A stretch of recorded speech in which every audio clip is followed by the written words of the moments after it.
শুভ সকাল। ঢাকা হজরত শাহজালাল আন্তর্জাতিক বিমানবন্দর। বন্ধুরা, আমি যাচ্ছি কেনিয়া। বর্তমানে আমি আছি হলো যে এয়ারপোর্টের লাউঞ্জে। তো আপনাদের জন্য একটা সুখবর, সেটা হলো যে অনেক দিন পুরনো পুরনো ব্লগ দেখছেন যেগুলো রিআপলোড করছি, বাট এখন নতুন ব্লগ আসতেছে। আমার জন্য সবাই দোয়া করবেন, আমি যেন সুস্থ স্বাভাবিকভাবে গিয়ে পৌঁছাই।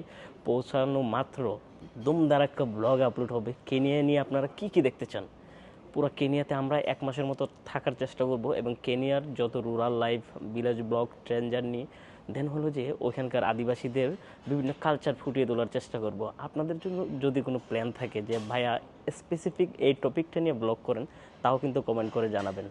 আর একটা কথা বলে রাখি, এয়ারপোর্টে এখন থেকে 3 ঘন্টা না 3.5 ঘন্টা আগে আসবেন। বাংলাদেশের ইমিগ্রেশন অফিসারদের মাথা আবার লড়ে গেছে, যে যেমনে পারে এই টেবিল ওই টেবিল সেই টেবিল মানে দৌড়াতেই থাকে। ওদের বদভ্যাস, কখনো এগুলো চেঞ্জ হবে না। বাংলাদেশে এয়ারপোর্ট সবচেয়ে খারাপ এয়ারপোর্ট বিশ্বের ভিতরে, যেখানে কিনা ইমিগ্রেশন অফিসার হয়রানি করে।